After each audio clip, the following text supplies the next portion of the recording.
Yeah, he said persuasion is not an art, it's a science, and I truly believe that. There are a lot of tactics, there are a lot of research being done on a social psychology level, and I think it's very important to come up with good experiments that will increase the conversions online but also offline. And this is one of the outcomes of how psychographic insights might look like, So we have on the top right, we always have a control group running, otherwise it's very hard to say whether or not it works or not. And in this case it did work. We have an uplift of 6.7% on click-through rate. And as you can see, social proof is currently the best performing tactic, followed by authority, commitment and innovation. And scarcity in this case is underperforming. So when we showed the message, only a few left, people were not really enthusiastic about it. So that is for me inspiration to either reduce the amount of that it should be shown or come up with better copy variants for the scarcity principle.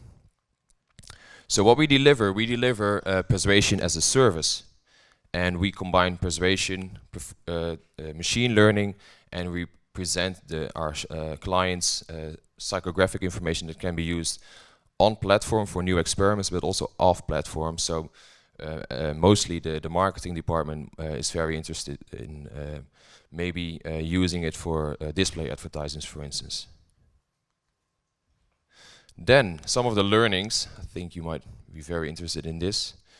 The first one is persuade on micro conversions and not on end conversions. So first we tried to show messages, and yeah, for instance, you show a message on the overview page, specific labels, most viewed, only few left, and then you hope that the end conversion will increase. And that's yeah, I think a wrong way of looking at it, because if you look at the sales funnel and you start implementing on the PLP, the lister page, you start presenting the messages there. The only effect that that experiment might have is that people can click on a product. That's the only action that is available for the user at that moment. And on the PDP, it's adding a product to your cart. So instead of focusing on the confirmation or the purchase of the product, first you have to look what's the action at hand at that moment. Second one, it's persuade passively and don't invade actively. So, one back. We came up with an experiment for one of our sports fashion brands, and this is one of the smart notifications. It's in Dutch, but it translates 20 people are looking at this product right now, and it's a typical message that you might see on specific websites.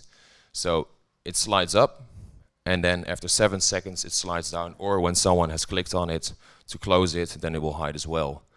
And it was doing fairly well, I think an increase of almost 1.6% in add to cart rate. But the downside is that maybe some user hasn't seen it, or people might find it annoying and try to close it all the time. So we came up with another variant. Here you see it animated. So it's an icon that animates in, it draws your attention, then the red dot will appear, which is also known as the Zeigarnik effect. So you might know it from your mobile phone when there is a little red dot on your Twitter account, or saying you have a few messages, you click on it, and all of a sudden you hope there's a great message waiting for you. Well, we try to use that as well. So people are more drawn to the icon, they hover with their mouse on the icon, and then the message will be appearing. And we saw an increase in the effectiveness of this experiment, so it grew to 15%.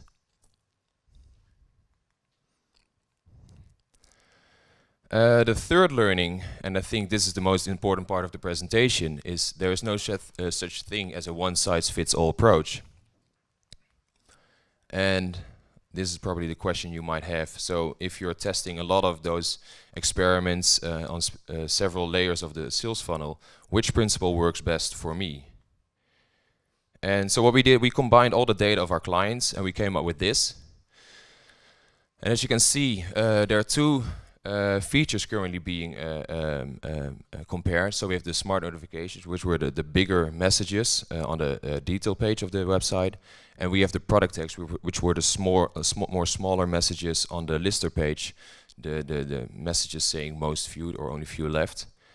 And we can see that, interestingly enough, social proof is the best performing principle for both the smart notifications and for the product tags.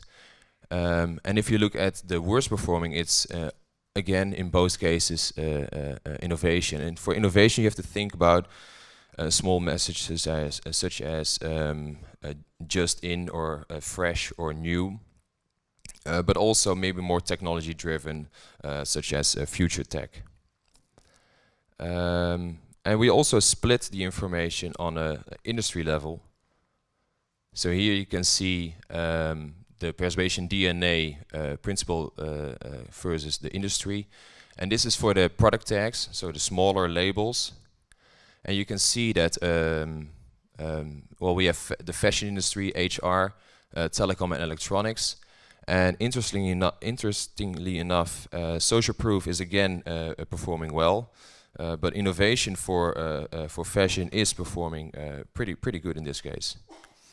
For HR, it's social proof, authority, and scarcity. And telecom, apparently, when people are purchasing or want to purchase a mobile phone, they are more price-driven compared to the other industries.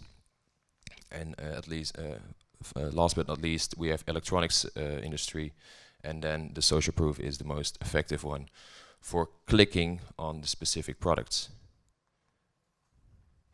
And if you look at the longer messages, so on the detail page, then we see that it's totally different. So per funnel step, it doesn't say that you always have to use social proof, but if you look at the different industries, you will see that the best principles for that step might differ across the entire funnel. So for fashion, we all of a sudden see that price sensitivity is the best performing one. For HR, it's scarcity. For telecom, it's price sensitivity. So again, price related. Maybe people are more price related in this case. And last but not least, we have in the electronic sector, it's scarcity. Is this clear? See some heads nodding. All right, I've been running through this presentation, but yeah, my final slide. It's a quote from Robert Cialdini. He said, "Persuasion is not an art; it's a science," and I truly believe that.